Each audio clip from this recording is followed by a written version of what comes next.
So, I got a lot of stuff in my bag. So, give me a second. I have a camera, a book, all the stuff you need when you go on your way, a hairbrush, a phone, and of course, this is actually what I'm looking for.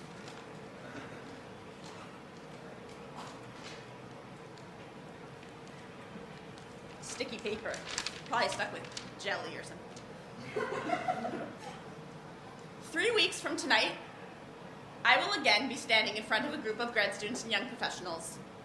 But 3 weeks from tonight, we'll be celebrating Passover together. 3 weeks, guys. In the meantime, I've got Egypt on my mind, which is a perfect reason to tell you the story in the Torah closest to my heart. You might remember a young girl named Miriam, who takes her brother Moshe and puts him in a basket, then watches over him to be sure he's safe. When Pharaoh's daughter finds him in the reeds, ingenious little Miriam pops out and says, "I can find you the perfect nanny for your new little boy." I have always loved this story, mostly because it features my namesake being clever and good and tricky. Further on in the Torah, I love my namesake because of her uninhibited dancing skills. But we're not ready to leave Egypt yet. Lately, though, I've been identifying more with Yocheved than with Miriam. Yocheved, the mother, waiting at home to see if her son is safe. Yocheved, the mother, waiting at home to see if she taught her daughter all she needed to know to chart her path in the world. Yocheved, the mother, being a mother. Frankly, lately I've also found myself identifying with Pharaoh's daughter because, oh, how I wish some clever little imp would pop out of the reeds and tell me she has the perfect nanny for my kids.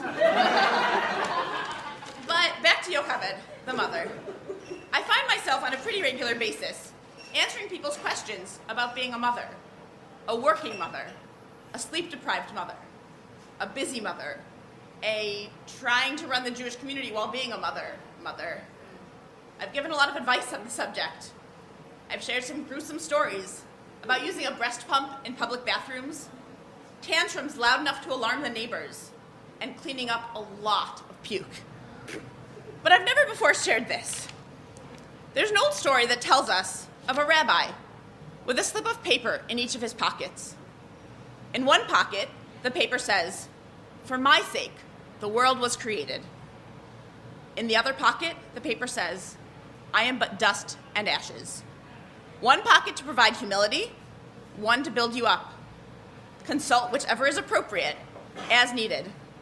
My husband and I tell each other this story so many times that we just say it in code. The two pockets.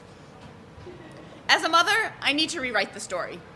In one pocket, I want a piece of paper that says, "Having kids is the hardest, most impossible, most thankless, ridiculous endeavor in the world, and you will never sleep again."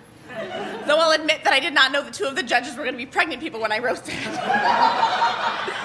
In the other pocket, I want a piece of paper that says, "My kids are the most incredible creatures on earth, and for their sake, truly, the world was created."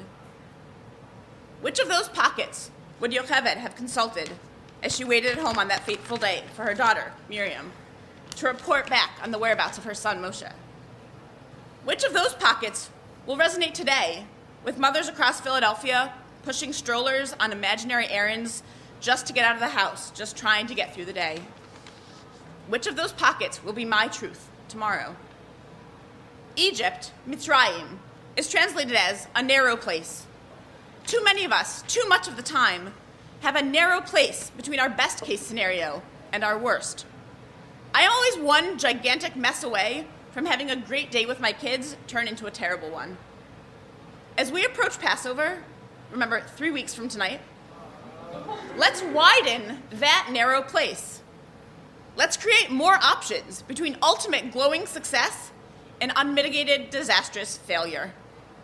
Let's create a flurry of pocket options so that we always know where to turn when we need a boost or a humbling reminder.